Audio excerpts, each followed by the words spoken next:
بسم اللہ الرحمن الرحیم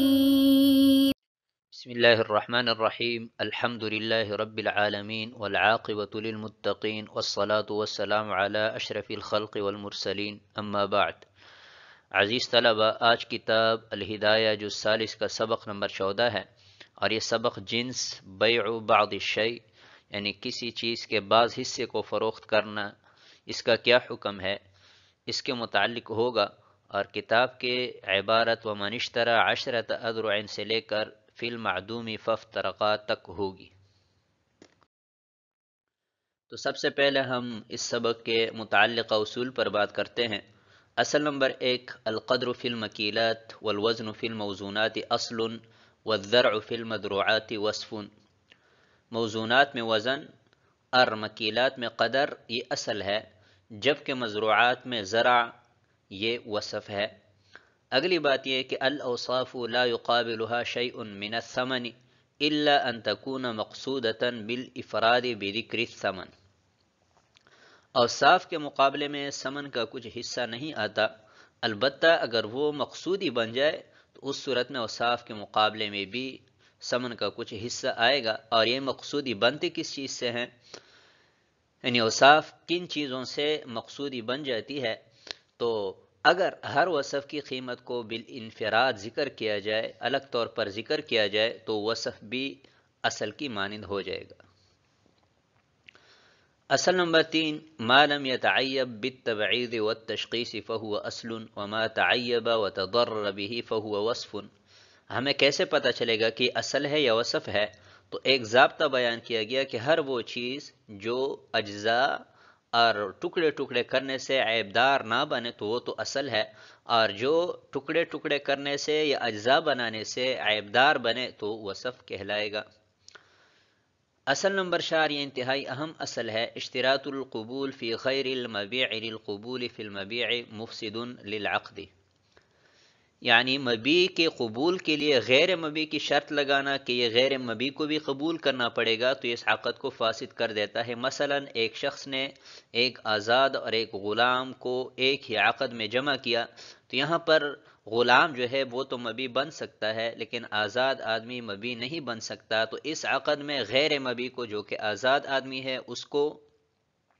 مبیع جو کہ غلام ہے اس کے لیے شرط قرار دیا گیا ہے، تو اس لیے عقد فاسد ہوگا۔ اسی طرح ایک حلال بکری جو ذبح شدہ ہو صحیح طریقے سے، اسلامی طریقے سے، مردار بکری کے ساتھ ایک ہی عقد میں جمع کرنا تو یہ عقد بھی فاسد تصور ہوگا، کیونکہ جو مردار بکری ہے، میتہ ہے، وہ تو مبیع بن نہیں سکتا، تو اس لیے غیر مبیع کو مبیع کے قبول کے لیے شرط قرار دیا گیا ہے، تو یہ عقد فاسد ہوگا۔ آتے ہیں فصول کی طرف۔ ان فصول پر ہم پہلے بھی بات کر چکے ہیں تاکہ ذہن نشین ہو جائے، اور یہاں پر دوبارہ بیان کرتے ہیں۔ ان فصول کو اگر ذہن نشین کیا جائے تو فقہ کی کوئی بھی کتاب اس موضوع کے متعلق آپ بآسانی اس کا مطالعہ بھی کر سکیں گے، اور اسی طرح مطالعے کو ضبط بھی کر سکیں گے۔ تو الجنس بیع بعض الشیء یعنی مجموع میں سے بعض حصے کو فروخت کرنا، تو اس کی کئی صورتیں ہو سکتی ہیں۔ پہلی صورت یہ بیع جزء شائع مقدر، کہ کچھ حصہ خریدا لیکن وہ مشاع طور پر اس چیز کے اندر پھیلا ہوا ہے اور مقدر بھی ہے، مقدار بھی معلوم ہے، تو یہ بیع تو بالاتفاق جائز ہے۔ بیع الجزء المعین من المکیل والموزون، اگر مکیلات اور موزونات کے قبیل میں سے ہو تو اس میں سے بعض حصہ جو کہ معین ہو فروخت کرنا، تو یہ صورت بھی بالاتفاق جائز ہے۔ قیمیات میں سے بعض معین کو فروخت کرنا تو یہ بالاتفاق ناجائز ہے۔ اور صورت نمبر 4، بیع الجزء المقدر من الارض، مدروعات میں سے زمین ہے، تو اگر ایک ٹکڑا فروخت کیا جائے لیکن وہ مشاع طور پر نہ ہو تو اس صورت کا کیا حکم ہے، اس میں اختلاف ہے۔ یعنی یہ 3 جہات جو ہے یہ جہات اتفاقیہ ہے، اور جہت نمبر 4 یہ جہت اختلافی ہے۔ عبارت میں اس پر بھی انشاءاللہ بات کریں گے۔ تو آتے ہیں عبارت کی طرف۔ قال ومن اشترى 10 أذرع من 100 ذراع من دار أو حمام فالبيع فاسد عند أبي حنيفة رحمه الله تعالى وقال هو جائز. وإن اشترى 10 أسهم من 100 ذراع جاز في قولهم جميعا لهما أن 10 أذرع من 100 ذراع عشر الدار، فأشبه 10 أسهم من 100 سهم. وله أن الذراع اسم لما يدرع به، واستعير لما يحله الذراع وهو المعين دون المشاع، وذلك غير معلوم بخلاف السهم. ولا فرق عند أبي حنيفة رحمه الله تعالى بينما إذا علم جملة الذرعان أو لم يعلم، وهو الصحيح، خلافا لما يقوله الخساف رحمه الله تعالى لبقاء الجہالة في المبيع. پہلے اس عبارت کو حل کرتے ہیں اور پھر جاتے ہیں اگلی عبارت کی طرف. امام قدوری رحمۃ اللہ علیہ نے کہا کہ اگر کسی شخص نے دار کے 100 ذراع میں سے 10 ذراع خریدے یا حمام میں سے 10 ذراع خریدے تو یہ بے امام صاحب کے ہاں فاسد ہے، جبکہ صاحبین کے ہاں جائز ہے. اور اگر 100 حصوں میں سے 10 حصے خریدے تو یہ بالاتفاق جائز ہے. صاحبین کی دلیل یہ ہے کہ 100 ذراعوں میں سے 10 ذراع کی بے یہ مکان کا یا زمین کا 10واں حصہ ہے، تو یہ 100 حصوں میں سے 10 حصوں کے مشابہ ہوا. اور امام صاحب کی دلیل یہ ہے کہ ذراع اس آلے کا نام ہے کہ جس کے ذریعے ماپا جاتا ہے، اور جس مکان کو ماپا جاتا ہے اس کے لیے استعارتاً استعمال کیا گیا ہے، اور وہ معین ہے نہ کہ مشاع، اور وہ غیر معلوم ہے برخلاف سہم کے. اور امام صاحب کے ہاں کوئی فرق نہیں ہے اس میں کہ جملہ زرعان معلوم ہو یا معلوم نہ ہو، اور یہ صحیح قول ہے برخلاف اس قول کے جو امام خساف رحمۃ اللہ علیہ نے اختیار فرمایا ہے مبی میں جہالت کے بقا کی وجہ سے. اس عبارت میں امام قدوری رحمۃ اللہ علیہ نے یہ مسئلہ بیان فرمایا ہے کہ مزروعات میں سے زمین ہے یا مکان ہے، اس میں سے ذراع کے اعتبار سے اگر کچھ حصہ فروخت کیا جائے تو اس کا کیا حکم ہے، جیسا کہ ہم نے فصل نمبر 4 میں ذکر کیا تھا، یا اس میں سے 10 حصوں کو فروخت کیا جائے تو اس کا کیا حکم ہے، جیسا کہ ہم نے فصل نمبر 1 میں ذکر کیا تھا کہ یعنی مشاع طور پر ہو. تو اس صورت میں اختلاف ہے امام صاحب کا اور صاحبین کے ہاں. اگر کسی شخص نے کسی زمین کے یا مکان کے 100 ذراعوں میں سے 10 ذراع فروخت کیے، یا حمام جو کہ 100 ذراع تھا ان 100 ذراعوں میں سے 10 ذراع کی بے کی، تو اس کا کیا حکم ہے؟ امام صاحب کے ہاں یہ عقد فاسد ہے اور صاحبین کے ہاں یہ عقد جائز ہے. تو یہ تو اختلافی جہت ہے. اور دوسری صورت جو ہے وہ یہ ہے کہ اسی مکان کے 100 حصوں میں سے 10 حصے خریدے یا حمام کے 100 حصوں میں سے 10 حصے خریدے تو یہ بالاتفاق جائز ہے. تو یہ جہت اتفاقیہ ہے. تو ہم آتے ہیں جہت اختلافی کی طرف. جہت اختلافی امام صاحب کے ہاں جائز ہے، صاحبین کے ہاں ناجائز ہے. تو صاحبین کی دلیل کیا ہے؟ وہ فرماتے ہیں کہ دیکھیں 100 ذراع میں سے 10 ذراع جو ہے وہ اس مکان کا 10واں حصہ ہے. تو جس طرح کے 100 سہام میں سے 10 سہام 10واں حصہ ہے،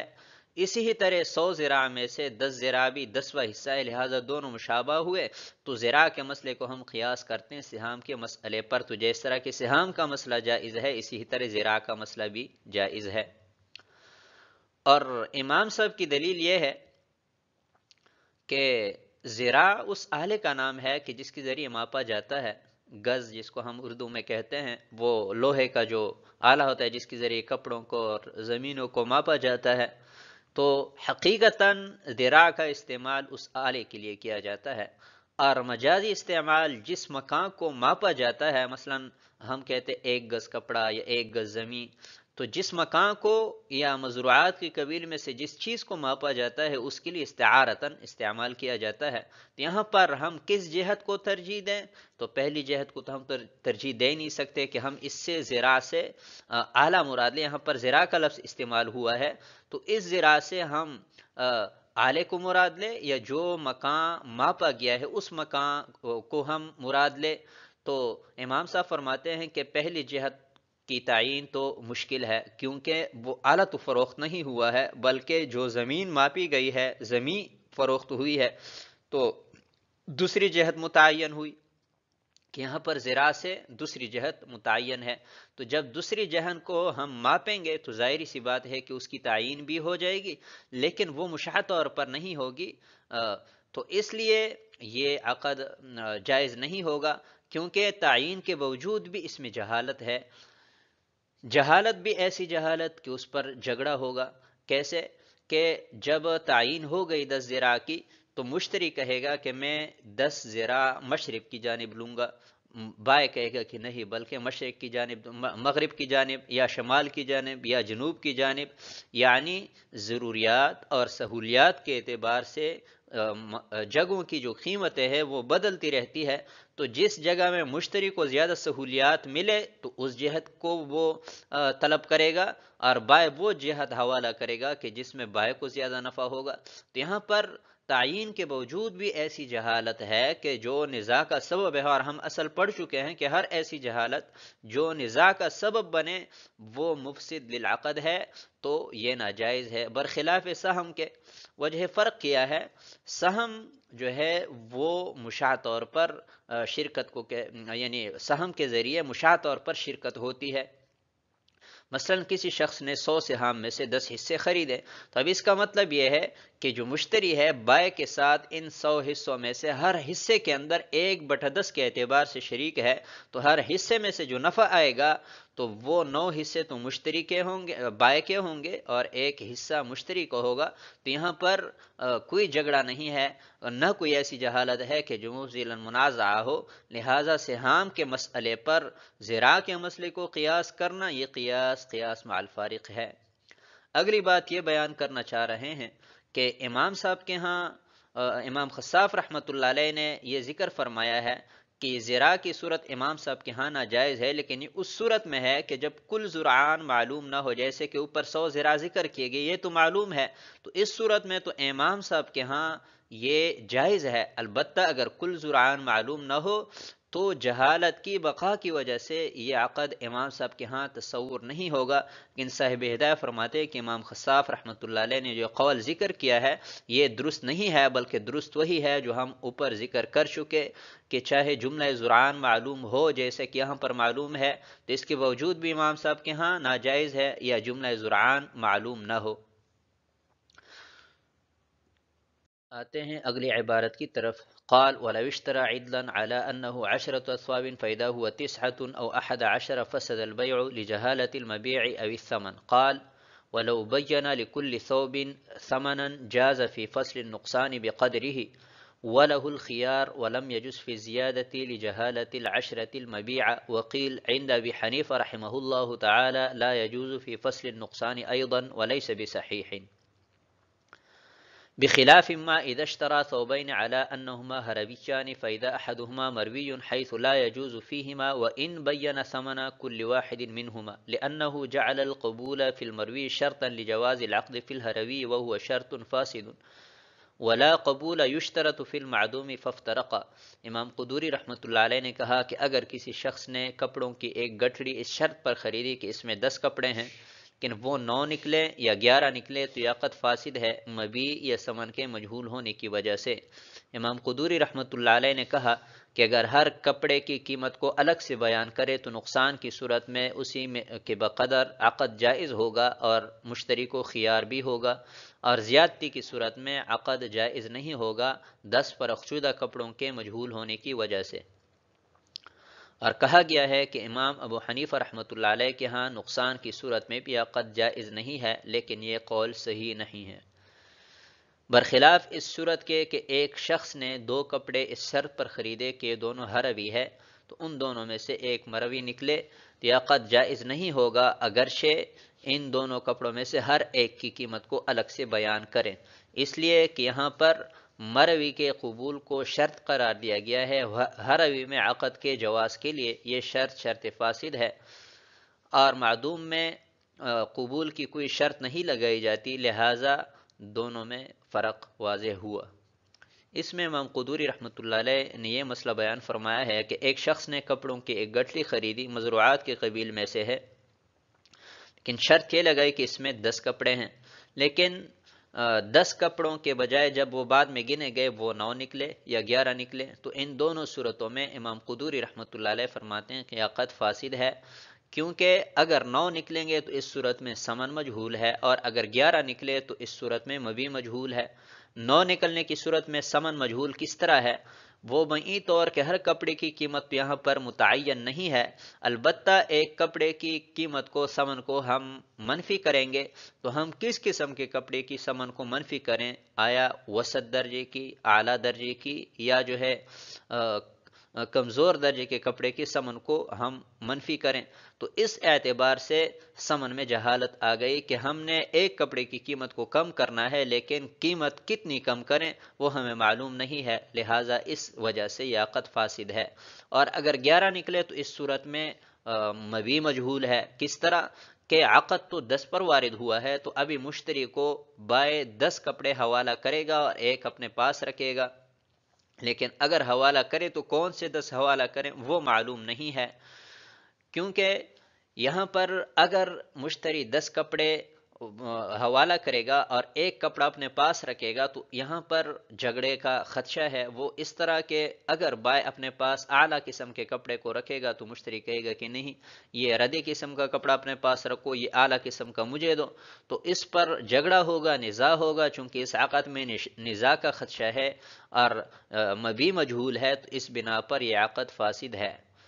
اگلا مسئلہ یہ بیان کرنا چاہ رہے ہیں کہ اوپر والی صورت میں تو ہر کپڑے کی تعین نہیں ہوئی تھی کہ ہر کپڑے کی قیمت کیا ہے، لیکن اگر ہر کپڑے کی قیمت کو الگ الگ سے بیان کیا جائے تو اس صورت میں کیا حکم ہے؟ تو فرماتے ہیں کہ نقصان کی صورت میں جتنے کپڑے نکلے ہیں اسی کی بقدر عقد جائز ہوگا۔ مثلا 9 کپڑے نکلے ہیں تو ہر کپڑے کی مثلا 1 درہم قیمت جو ہے وہ متعین کی گئی ہے، تو 9 کپڑوں کی قیمت 9 دراہم ادا کریں تو عقد جائز ہوگا۔ لیکن چونکہ یہاں پر تفرق صفقہ ہے، مشتری نے تو 10 کپڑے خریدنے تھے، اس کو 9 مل رہے ہیں، تو قبل تمام العقد اس پر صفقہ متفرق ہوا، اس لیے اس کو خیار بھی ہوگا۔ لیکن زیادتی کی صورت میں مثلا 11 نکلے تو اس صورت میں عقد جائز نہیں ہوگا، کیوں کہ 10 کپڑے جو ہے وہ فرق شدہ ہے، 10 کپڑوں پر عقد وارد ہوا ہے، لیکن ابھی بائع حوالے کرے گا 10 کپڑے، تو کون سے 10 کرے؟ ایک کو اپنے پاس رکھے گا تو کون سا رکھے؟ تو اس اعتبار سے مبیع میں جہالت آ گئی، تو جہالت کی وجہ سے عقد فاسد ہوا۔ اگلا مسئلہ یہ بیان کرنا چاہ رہے ہیں کہ بعض مشائخ نے امام صاحب کے ہاں نقصان کی صورت میں بھی اس عقد کو ناجائز بتلایا ہے، جبکہ یہ قول درست نہیں ہے۔ امام صاحب کے ہاں نقصان کی صورت میں اسی کی بقدر یہ عقد درست ہے، اور اس مسئلے کو یعنی کم نکلنے کی صورت میں یہ 9 والی جو صورت ہے اس مسئلے کو قیاس کیا ہے ہروی اور مروی کپڑے کے اوپر، کہ ایک شخص نے شرط پر 2 کپڑے فروخت کیے کہ یہ دونوں ہروی ہے، لیکن بعد میں جب دیکھے گئے تو ایک ہروی تھا ایک مروی تھا، ہروی علاقے ہرات کی طرف نسبت ہے اور مروی جو ہے ایک علاقے کی طرف نسبت ہے، تو دونوں کپڑے تو اس شرط پر فروخت کیے تھے کہ ایک ہروی ہے ایک مروی ہے، لیکن بعد میں جب دیکھے گئے تو ایک ہروی تھا، دونوں کپڑے اس شرط پر فروخت کیے تھے کہ دونوں ہروی ہے، لیکن دیکھنے کے بعد معلوم ہوا کہ ایک ہروی ہے اور ایک مروی ہے، تو یہاں پر مروی تو عقد کے اندر داخل نہیں ہے، وہ غیر مبیع ہے، تو غیر مبیع کو ہروی کے لیے شرط قرار دیا ہے کہ ہروی کپڑا تب ملے گا کہ جب مروی لیں گے، تو غیر مبیع کو ہم نے اصل پڑھا تھا کہ مبیع کے لیے شرط قرار دینا تو یہ عقد کو فاسد کر دیتا ہے، تو یہاں پر تو یہ مسئلہ ہے، یعنی غیر مبیع کو مبیع کے لیے شرط قرار دیا ہے، لیکن اوپر والے مسئلے میں 9 کپڑے ہیں اور 10واں کپڑا یہ مشائخ فرما رہے ہیں کہ جو معدوم ہے اس معدوم کی شرط لگائی گئی ہے جو کہ غیر مبیع ہے 9 کپڑوں کے لیے جو کہ مبیع ہے، تو جس طرح کہ ہروی کپڑے میں کی صورت میں عقد ناجائز ہے تو 9 کی صورت میں بھی عقد ناجائز ہوگا۔ لیکن صاحب ہدایہ فرماتے ہیں کہ ہروی کپڑے کا جو معاملہ ہے اس پر 9 والے کپڑے کو یعنی کم نکلنے کی صورت والے عقد کو قیاس کرنا یہ درست نہیں ہے، کیونکہ کم نکلنے کی صورت میں ایک کپڑا معدوم ہے اور ہروی والی جو صورت ہے اس میں مروی کپڑے کی جو شرط لگائی ہے وہ موجود ہے، تو موجود کی تو شرط لگائی جاتی ہے لیکن معدوم کی کوئی شرط نہیں لگائی جا سکتی۔ معدوم کی شرط لگانا یہ کل معدوم ہے اس کا کوئی اعتبار نہیں ہے، لہٰذا اس عقد کو یعنی 9 والی صورت کو، یہ جو صورت ہے جس میں کم نکلا ہے کپڑا، تو اس صورت کو ہروی والے کپڑے پر قیاس کرنا قیاس مع الفارق ہے، ہے اور فرق بیان کر چکے کہ یہاں پر مروی جو غیر مبیح ہے شرط قرار دیا گیا ہے لیکن یہ موجود ہے، اور یہاں پر 9 کپڑے ہیں، 10ویں کپڑے کو جو شرط قرار دیا ہے وہ معدوم ہے، تو معلوم کی تو شرط لگائی جا سکتی ہے لیکن موجود کی شرط لگائی جا سکتی ہے لیکن معدوم کی شرط نہیں لگائی جا سکتی، اگر لگائی بھی جائے تو اس کا کوئی اعتبار ہی نہیں ہے، لہذا اس مسئلے کو اس پر قیاس کرنا یہ درست نہیں ہے۔ اگلی بات یہ کہ اس میں مفتابہی قول کس کا ہے، جو پہلے ہم نے مسئلہ ذکر کیا ہے، تو اگرچہ مذہب کی کتب میں لکھا گیا ہے کہ صاحبین کا قول مفتابہی ہے، لیکن آج کل کے زمانے میں القول الراجح میں یہ قول اختیار کیا گیا ہے کہ امام صاحب کا قول مفتابہی ہے، کیونکہ آج کل یہ مسئلہ بہت زیادہ ہے کہ مشرق کی جانب ہے، مغرب کی جانب ہے، یہ سڑک کے قریب ہے، یا مسجد کے قریب ہے، یہ کارنر پلاٹ ہے، یہ فلاں پلاٹ ہے، تو اس اعتبار سے قیمتوں میں بہت زیادہ تفاوت ہوتا ہے، تو امام صاحب کے قول پر یہاں پر فتویٰ دینا نزاعات کے دروازے کو بند کرنے کے لیے زیادہ الیق اور اسہل ہے۔ تو آج کے سبق کو ہم اسی پر ختم کرتے ہیں۔ والسلام علیکم ورحمۃ اللہ وبرکاتہ۔